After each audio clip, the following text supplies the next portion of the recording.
Hello everyone, I'm Prime and welcome back.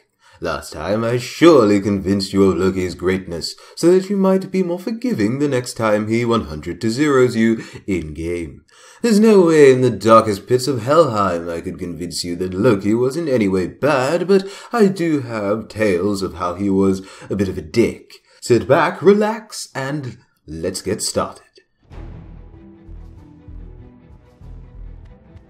So we've already covered the story of how Loki became a mother, but did you really expect none of the other gods to say anything about his new conversions? One day in Midgard, Loki was pretty salty about being mocked by all the other gods about this one deed. He met the giantess Angerboda, who praised his feats and reminded him that all the gods were really the descendants of the giants. These things were all Loki wanted to hear, and he fell in love with Angerboda, living on a small island with her. Their first child possessed a face of pure beauty on one side and near nothingness on the other. Now Loki was pretty concerned that his daughter was pretty much missing half of her face, but Angerboda thought nothing of it. Hel was a silent girl that always seemed to be down in some way or another. Soon enough, Fenrir was born, and he was growing to be even larger than Angerboda, which scared the crap out of Loki. He tried to escape the island. When he reached the beach, however, he remembered Hel, and didn't want to be that guy, so he returned. Upon his return, Angerboda, who put his mind at ease, bore him a third child, Jormungandr, a terrifying serpent causing Loki to scream louder than any being has screamed before, alerting Odin, who rode over to the island on his 8-legged steed, Sleipnir. Upon his arrival, he banished the giant serpent to the sea. Jormungandr wrapped its entire body around the world and could even bite the tip of its own tail. Naturally, Angerboda fled to Jotunheim, but as she did, she told Loki that his place was with the giants, not the gods. Loki ultimately decided to bring Fenris and Hel back to Asgard with Odin.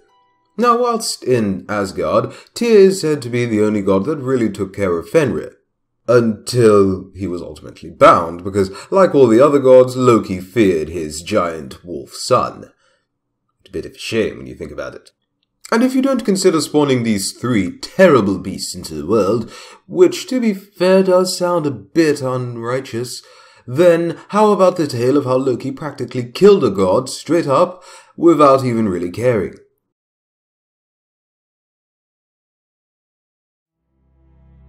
Baldur, son of Odin and Frigg, was beloved by pretty much everyone as the god of light.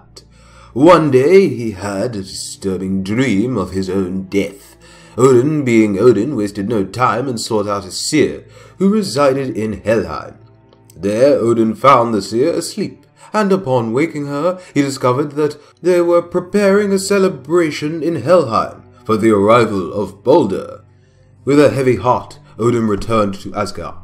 With the news, his wife, Frigg, darted around the cosmos, gathering oaths from all things not to harm Baldur. When this was complete, the gods mockingly threw whatever they could find at Baldur, be it a deadly axe or blunt rock. None did harm to the god of light. Loki, as usual, wanted to challenge this himself, and so he disguised himself and asked Frigg if all things had sworn not to harm Baldur. Frigg informed him that only mistletoe did not swear, as how could such an innocent thing cause harm? With this information, Loki found the blind god, Hodor, handing him a spear made purely out of mistletoe and directing him to throw the weapon at Baldur. Now, Hodor, of course, was unaware of what he was really doing, but the spear still pierced right through Baldur, killing him shortly afterward.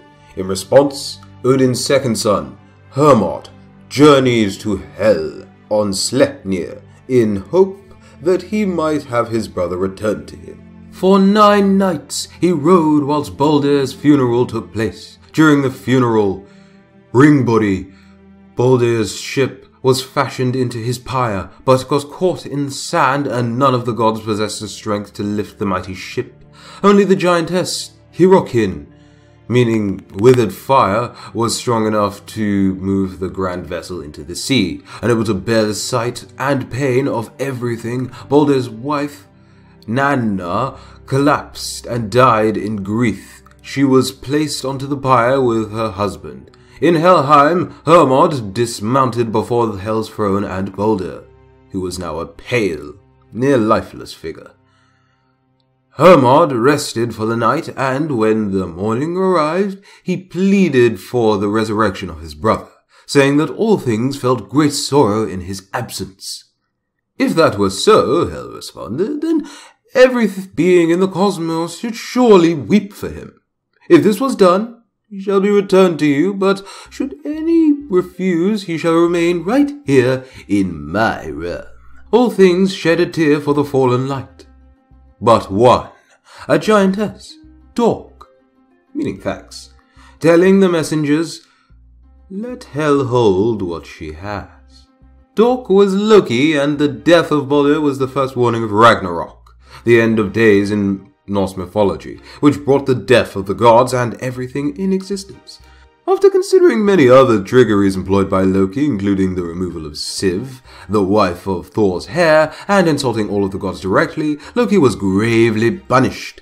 Knowing that his former friends were seeking him out, Loki fled into the mountains and camped in a house with 4 doors, so that he could spy the gods' approach from every direction. By day, he maintained the form of a fish, a salmon specifically, and by night, he sat by a campfire with a fishing net.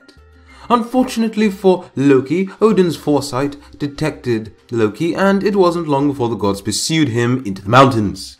In response, Loki burnt his net and hid under the guise of a salmon from the gods, who found the near completely burnt net and surmised that he must have been hiding in the form of a fish. The great shapeshifter eluded the grasp of the gods several times until downstream Thor caught him after many failed attempts, and his iron hold seemed unbreakable to Loki.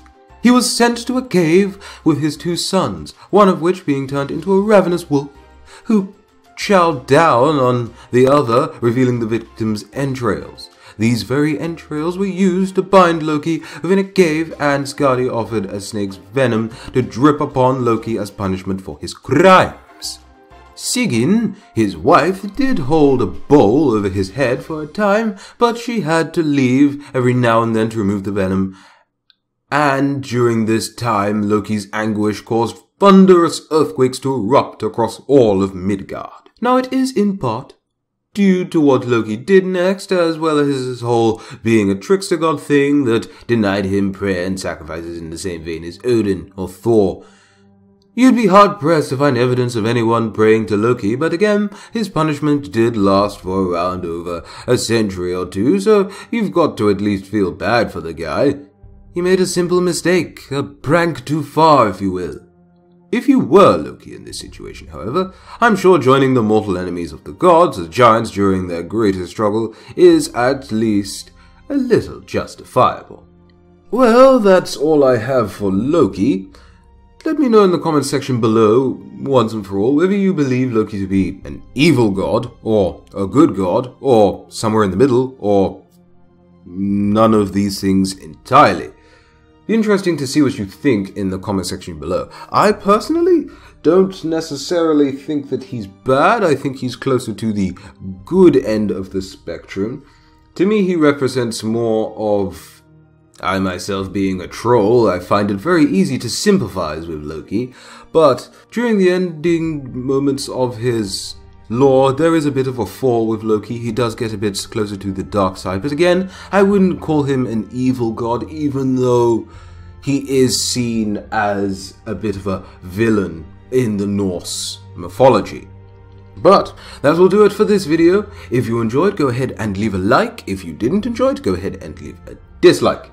If you're new to the channel, subscribe for more content just like this, and if you haven't checked out the previous video in which I go over all of the good points about Loki, there should be some sort of card or eye or something or other at the top right of your screen for you to click on.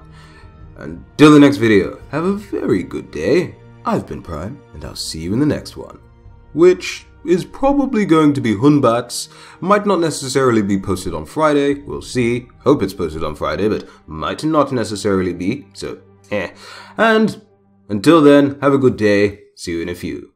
Bye-bye.